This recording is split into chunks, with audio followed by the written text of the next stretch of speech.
Bismillahirrahmanirrahim. Assalamualaikum warahmatullahi wabarakatuh. Semoga semua dalam kondisi sehat. Baik teman-teman, kita hari ini akan melanjutkan tentang topik yang sudah kita pelajari sebelumnya, yaitu tentang database similarity searching. Dan kali ini kita akan lebih ke arah aplikasinya, bagaimana caranya kita melakukan yang namanya pencarian di database. Nah, jadi kemarin sudah dipelajari tentang algoritma BLAST maupun FASTA yang merupakan ini ya, heuristic algorithm, sedangkan yang dynamic programming kemarin adalah yang eksekutif. Nah, sekarang kita akan lebih ke arah aplikasi bagaimana BLAST itu dilakukan. Oke, jadi seumpama rekan-rekan sudah memiliki suatu sequence seperti ini.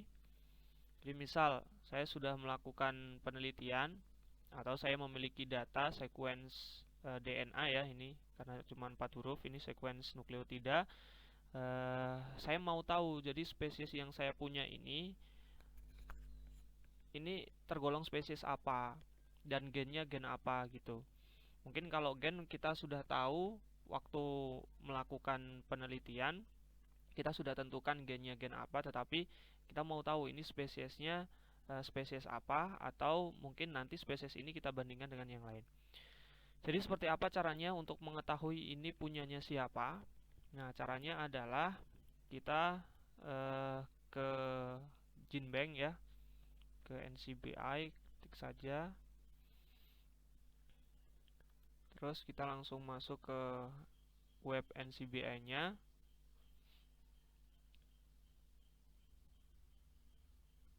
Baik, setelah teman-teman masuk di sini, di bagian kanan di sini ya, di situ ada BLAST.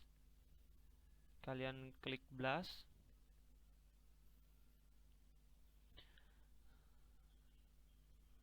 Nah, jadi seperti yang teman-teman pelajari kemarin, di situ ada varian BLAST, yaitu ada N-BLAST, ada BLAST-X, ada T-BLAST-N, terus ada protein BLAST. Nah, karena yang data yang kita miliki ya ini itu adalah sequence DNA dan ingin kita bandingkan dengan sequence DNA yang tersimpan dalam GenBank ini, maka kita pilih yang nucleotide BLAST. Ini BLAST-nya yang nucleotide. Terus selanjutnya yang kita lakukan adalah di sini sudah ada ya form-form yang harus diisi. Ada yang harus diisi dan ada yang tidak harus diisi. Maknanya ada yang insidental ya, ada yang harus diisi. Jadi apa yang harus diisi yaitu enter the sequence. Jadi sequence-nya harus kita masukkan di sini. Nah, yang bisa kita masukkan di sini adalah di sini sudah ada nih, ada yang namanya enter accession number. Jadi teman-teman sudah tahu kan, accession number itu adalah eh, apa KTP bagi suatu sequence di dalam database di dalam GenBank ini. Nah, karena soalnya kita belum tahu kan ini accession number-nya berapa gitu kan, dan belum disubmit, jadi kita tidak bisa menggunakan accession number. Dan JIS kita menggunakan yang ini, yang FASTA sequence. Jadi FASTA sequence itu yang seperti ini. Nah, nanti kita akan pelajari di pertemuan yang selanjutnya tentang beberapa format penyimpanan data termasuk FASTA. Jadi kita menggunakan yang FASTA format, kita ini saja ya. Kita copy, masukkan ke sini. Nah, ini FASTA sequence, ininya dihapus saja. Nah, terus di sini ada query subrange. Jadi query subrange itu kita menentukan dari sequence keberapa kita mau mengikutkan ya pencarian kita. Jadi contoh ini kan ada contoh ya di sini. Mungkin di sini ada 300 berapa gitu kan. Tidak semuanya pengen kita blast. Yang kita blast contoh cuma dari segmen ini sampai segmen mana gitu. Contoh cuman yang di tengah ini. Nah, ini dari sequence berapa sampai sequence berapa. Atau kita cuman mau ngeblast yang setengahnya. Jadi ini dari sequence berapa sampai ke sequence berapa gitu. Nah, dalam hal ini saya pengen tahu karena ini hasil output dari sequencing, maka saya pengen tahu dari awal 1 sampai terakhir. Jadi di sini tidak usah saya isi. Jadi dia menganggap bahwa semuanya akan diikutkan dalam BLAS. Nah, selain itu nanti teman-teman juga bisa di sini ada choose file. Jadi teman-teman bisa mengupload ya dengan format FASTA. Contoh seperti ini. Terus nanti dicari. Nah, seperti ini ada FASTA format, terus diklik, terus di open gitu. Sama saja nanti. Nah, contoh di sini job title-nya adalah sequence 1. Contoh saja seperti ini, cuman untuk mendeskripsikan BLAS kita. Terus di situ ada standar database nucleotide. Ini pilih saja yang ini, yang standar database. Terus organismenya kita belum tahu, biarkan saja, optional. Di situ exclude juga optional, limited to optional. Di sini optional semua, jadi biarkan. Nah, yang di sini ada pilihan nih. Ada program selectionnya, apakah mau optimize atau yang ada 3 pilihannya. Mau yang highly similar sequences, maknanya adalah nanti outputnya hanya yang mirip-mirip, yang sangat mirip saja dengan yang kita masukkan. Terus ada more dissimilar sequences, maknanya banyak yang tidak mirip pun nanti akan ditampilkan ya. Terus juga somewhat similar sequences. Jadi kira-kira apa yang mirip dengan ini gitu.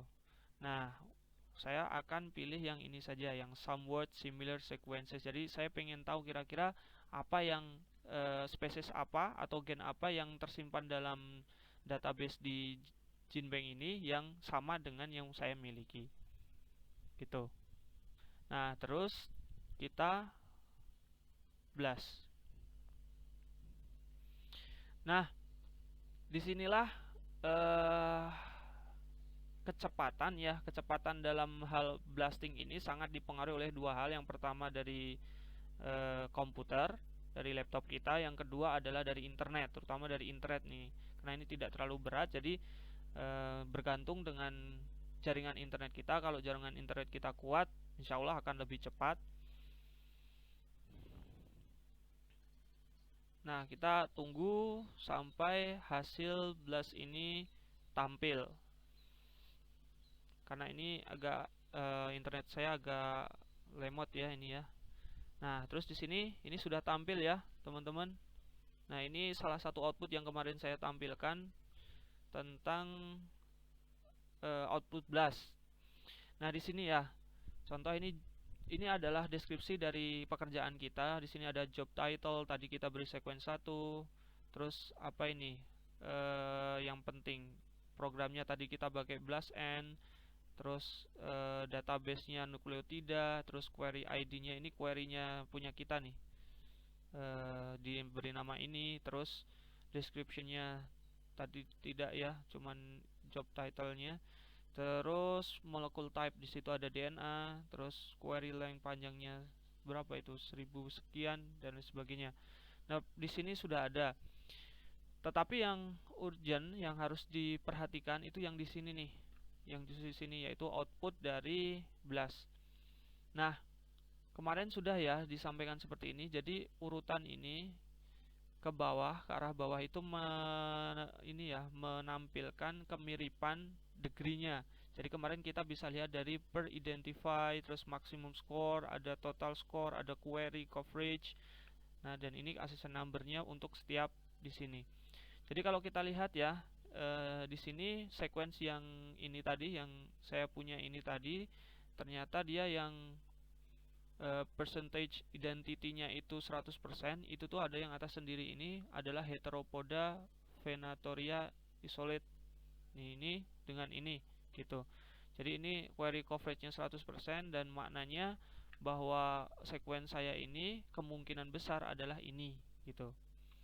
Nah, terus kita di sini ada ya, di sebelah kanan ini ada graphic summary yang kemarin ya, yang menunjukkan correspondence untuk masing-masing list ini dengan urutan seperti ini. Oke, baik. Kemarin kita sudah mempelajari di sini intinya bahwa grafik ini, panjang grafik ini itu ingin menyajikan tentang coverage. Jadi query yang kita miliki dengan data-data yang tersimpan di database sini di GenBank yang kira-kira mirip dengan sequence yang kita miliki. Jadi setiap garis merah ini dia korespon terhadap ini.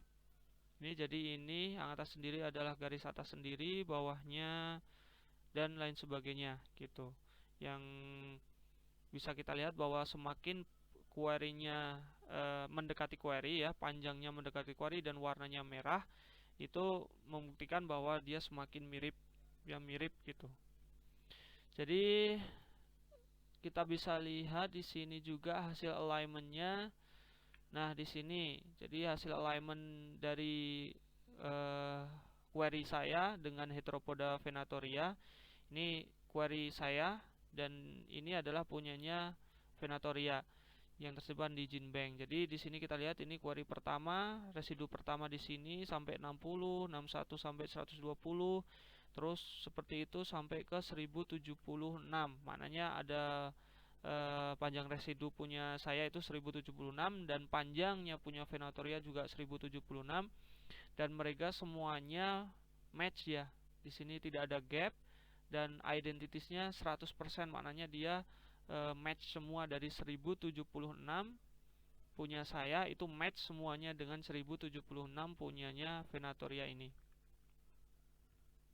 Gitu. Terus kalau pengen tahu spesies ini itu apa, kalian bisa cek di bagian taksonomi ini ya, di bagian lineage dulu di sini kalian bisa melihat dia kelompok apa. Ternyata venatoria ini dia tergolong laba-laba, dia tergolong kelompok arachnid. Ya, di situ dilihat di sebelah kiri itu ordonya Arane, terus di situ ada famili Sparacide, terus genusnya Heteropoda dan ada spesiesnya Heteropoda venatoria. Terus di situ ada spesies-spesies yang lain yang mungkin kekerabatannya dekat dengan sekuensi yang kita miliki, itu ada Heteropoda renibulbis, jugulans dan lain sebagainya.